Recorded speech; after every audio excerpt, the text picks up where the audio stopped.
മഹാലക്ഷ്മി സീരിയലിൻ്റെ പുതിയ റിവ്യൂയിലേക്ക് എല്ലാ കൂട്ടുകാർക്കും സ്വാഗതം. അങ്ങനെ മേഘനാഥനും സീമന്തിനിയും ഹോസ്പിറ്റലിൽ നിന്ന് വീട്ടിലെത്തുന്നു. അതേസമയം തന്നെ അവിടേക്ക് ഓട്ടോയിൽ വന്നിറങ്ങുന്നുണ്ട് മഞ്ജുവും. മേഘനാണെങ്കിൽ മഞ്ജുവിനെ കാണുമ്പോൾ ദേഷ്യം കൂടുന്നുണ്ട്. എന്നിട്ട് ചോദിക്കുന്നു, ഇതുവരെ നീ എവിടെയായിരുന്നു എന്ന് അന്വേഷിക്കുന്നു. ഞാനൊന്ന് പുറത്തേക്ക് പോയതാ എന്ന് പറയുന്നു. ആ സമയം സീമന്തിനി പറയുന്നുണ്ട്, നിനക്ക് സന്തോഷം തരുന്ന മറ്റൊരു കാര്യം ഞാൻ അങ്ങോട്ട് പറയട്ടെ എന്ന്. മഹാലക്ഷ്മിയല്ല തട്ടുപൊളിഞ്ഞ് താഴേക്ക് വീണത്, നിന്റെ അമ്മാവനാ. ഇതെല്ലാം കേട്ട് മഞ്ജു അങ്ങനെ മിണ്ടാണ്ട് നിൽക്കുന്നു. ആ സമയം സ്വാതി പറയുന്നുണ്ട്, ഇതെല്ലാം കേട്ടിട്ട് പോലും അവൾക്കൊരു സങ്കടവും ഇല്ലല്ല എന്ന് പറയാണ്. മഞ്ജു പറയുന്നുണ്ട്, ഞാൻ എന്തിനാണ് സങ്കടപ്പെടുന്നത്? ഏട്ടത്തിയെ കൊല്ലാൻ വേണ്ടിയിട്ടല്ലേ അമ്മാവൻ ഈ കെണി ഒരുക്കിയത്. അത് അമ്മാവന്റെ നേർക്ക് തന്നെ തിരിച്ചു വന്നു, അത്രയല്ലേ ഉള്ളൂ. ഇത് കേൾക്കുന്ന മേഘനാഥൻ പറയുന്നു, ഈ കണക്കിന് പോയി എനിക്ക് എന്തെങ്കിലും ആപത്ത് പറ്റി നീ ഇതുപോലെ തന്നെയല്ലേ പ്രതികരിക്കുള്ളൂ എന്ന് ചോദിക്കുകയാണ്. അപ്പോൾ മഞ്ജു, അതിനെ പറ്റിയൊന്നും എനിക്കിപ്പോൾ പറയാൻ പറ്റില്ല. മേഘം പറയും, പിന്നെ എപ്പോൾ പറയാൻ പറ്റും നിനക്ക്? എനിക്ക് ആപത്ത് പറ്റിയതിന് ശേഷമാണോ എന്ന് ചോദിക്കുകയാണ്. എൻ്റെ അച്ഛൻ ഇപ്പോൾ കിടക്കുന്നത് പോലെ എനിക്കും എല്ലാ അപകടം പറ്റി സീരിയസ് ആയിട്ട് കിടന്നാൽ നീ ഇതുപോലെ എന്നെ തിരിഞ്ഞു നോക്കില്ല എന്ന് എനിക്ക് ഉറപ്പാണെന്നും അതിന് കാരണം എന്താണെന്നും എനിക്കറിയാമെന്ന് പറയുന്നു മേഘൻ. നീ ഇപ്പോൾ ഒരുത്തനുമായിട്ട് ചുറ്റി തിരിഞ്ഞു നടക്കുകയാണല്ലോ ബൈക്കിൽ. അങ്ങനെ മഞ്ജു ചോദിക്കുന്നുണ്ട്, അത് നിങ്ങളോട് ആരാണ് പറഞ്ഞതെന്ന്? അത് വേറെ ആരുമല്ല, ഞാൻ എൻ്റെ കണ്ണുകൊണ്ട് നേരിട്ട് കണ്ടടി എന്നെല്ലാം പറയുന്നതോട് മഞ്ജു ആകെ ഞെട്ടി നിൽക്കുകയാണ്. ബൈക്ക് ഓടിച്ചവൻ ഹെൽമെറ്റ് വെച്ചതുകൊണ്ട് അവൻ്റെ മുഖം എനിക്ക് കാണാൻ പറ്റിയില്ല എന്നും പക്ഷെ പിന്നിലിരുന്ന ഇവളെ ഞാൻ വ്യക്തമായിട്ട് തന്നെ കണ്ടതാണെന്ന് തറപ്പിച്ച് പറയാണ്ടോ മേഘൻ. സീമന്തിന്റെ ദേഷ്യത്തോടുകൂടി ചോദിക്കുന്നുണ്ട്, ആരാടി അവൻ? അപ്പോൾ മഞ്ജു പറയുന്നുണ്ട്, എനിക്കൊന്നും അറിയില്ല, ഞാൻ ആരുടെ കൂടെയും ബൈക്കിലൊന്നും പോയിട്ടില്ല എന്നും.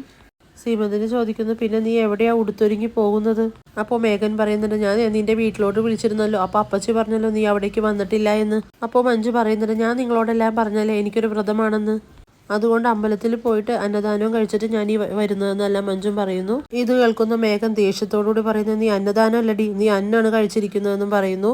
കുറച്ച് ദിവസമായി ഞാൻ ശ്രദ്ധിക്കുന്നു, ആ ബൈക്കിൽ പോകുന്നവൻ്റെ കൂടെ കറങ്ങാൻ തുടങ്ങിയിട്ട് നിന്റെ സ്വഭാവത്തിന് നല്ല മാറ്റം വന്നിട്ടുണ്ടെന്നും പറയുന്നു. പക്ഷേ നീ എന്നെ മറന്നിട്ട് വേറൊരുത്തൻ്റെ കൂടെ ബൈക്കിൽ ചുറ്റുമെന്ന് ഞാൻ ഒരിക്കലും വിചാരിച്ചില്ല മഞ്ജു എന്നും പറയാണ്. പിന്നീട് വാമദേവനെ കാണാൻ ഡോക്ടർ വരുന്നുണ്ട്. അപ്പോൾ വാമദേവൻ ഡോക്ടറോട് തന്നെ ചോദിച്ചറിയുന്നുണ്ട്, എനിക്ക് ഇതിൽ നിന്നൊരു മോചനം ഉണ്ടാവുമോ ഡോക്ടറെ എന്ന് ചോദിക്കുമ്പോൾ ഡോക്ടർ വിശദമായി തന്നെ വാമനോട് കാര്യങ്ങൾ പറയാണ്. തൻ്റെ നട്ടെല്ല് പൂർണ്ണമായിട്ടും തകർന്നിരിക്കുകയാണ്. ഇനി എത്ര നാൾ ഈ കിടപ്പ് കിടക്കേണ്ടി വരുമെന്നും പറയാൻ പറ്റില്ല എന്നെല്ലാം പറയുന്നതോടെ വാമൻ്റെ ചങ്ക് തകരുകയാണ്. ഞാൻ ചെയ്ത ശിക്ഷയ്ക്ക് ഇത്രയും വലിയ ശിക്ഷ എനിക്ക് കിട്ടിയല്ലോ എന്ന് ആലോചിച്ച് ഒരു പശ്ചാത്താപമൊക്കെ തോന്നുന്ന സമയമാണ് വാമദേവന്. അങ്ങനെ മേഘനാഥൻ്റെ സമാധാനം നഷ്ടപ്പെടുകയാണ്. മഞ്ജു ആർക്കൊപ്പമാണ് ബൈക്കിൽ പോയതെന്നറിയാതെ ആകെ വിഷമിക്കുകയാണ്. അങ്ങനെ മേഘന ആലോചിക്കുന്നുണ്ട്, എന്തായാലും അവളെ കണ്ട ഭാഗത്തുള്ള ഏതെങ്കിലും കടയിലെ CCTVയിൽ നിന്നും വണ്ടി നമ്പർ കണ്ടെത്താൻ കഴിയുമെന്ന് പ്രതീക്ഷിച്ച് കടയിലെല്ലാം വന്ന് CCTV ദൃശ്യങ്ങൾ ശ്രദ്ധിക്കുകയും വണ്ടി നമ്പർ കണ്ടെത്തുകയും ചെയ്യുന്നുണ്ട് മേഘൻ. ആ വണ്ടി ഓടിച്ചു പോകുന്നത് ആരാണെന്ന് കണ്ട് ഞെട്ടുകയാണ് മേഘനാഥൻ.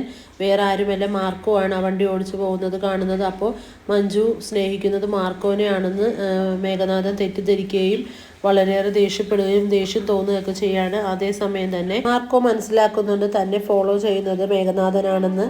അങ്ങനെ എന്തായാലും ഈ സംഭവങ്ങളെല്ലാം തന്നെ സാഗറിനോടായിട്ട് മാർക്കോ ചെന്ന് പറയുന്നുണ്ട്. മാർക്കോ പറയുന്നുണ്ട്, ഇതുപോലുള്ളൊരു തിരിച്ചടി അവൻ്റെ ജീവിതത്തിൽ ഒരിക്കലും സംഭവിച്ചിട്ടുണ്ടാവില്ല. എന്തായാലും മഞ്ജുവിനെ പോയി വിളിച്ചിറക്കി കൊണ്ടുവരാൻ സാഗറിനോട് പറയുന്നുണ്ട്. നീ ധൈര്യമായിരുന്നു, നിനക്കൊന്നും സംഭവിക്കില്ല, പേടിക്കാൻ വേണ്ട, നിനക്കൊപ്പം ഞങ്ങളുണ്ടെന്ന് പറയുന്നു. ഇത് കേൾക്കുന്ന സാഗറിനാണെങ്കിൽ ഒരു സന്തോഷവും സമാധാനവും ആവുകയാണ്. പിന്നീടാണെങ്കിൽ മേഘനാഥൻ വീടെത്തുന്നുണ്ട്. അങ്ങനെ മഞ്ജുവിനെ കാണുമ്പോൾ തുറച്ചു നോക്കി നിൽക്കുകയാണ്. മഞ്ജു ചോദിക്കുന്നുണ്ട്, നിങ്ങളെന്തിനാ എന്നെ ഇങ്ങനെ തുറച്ചു നോക്കുന്നതെന്ന്.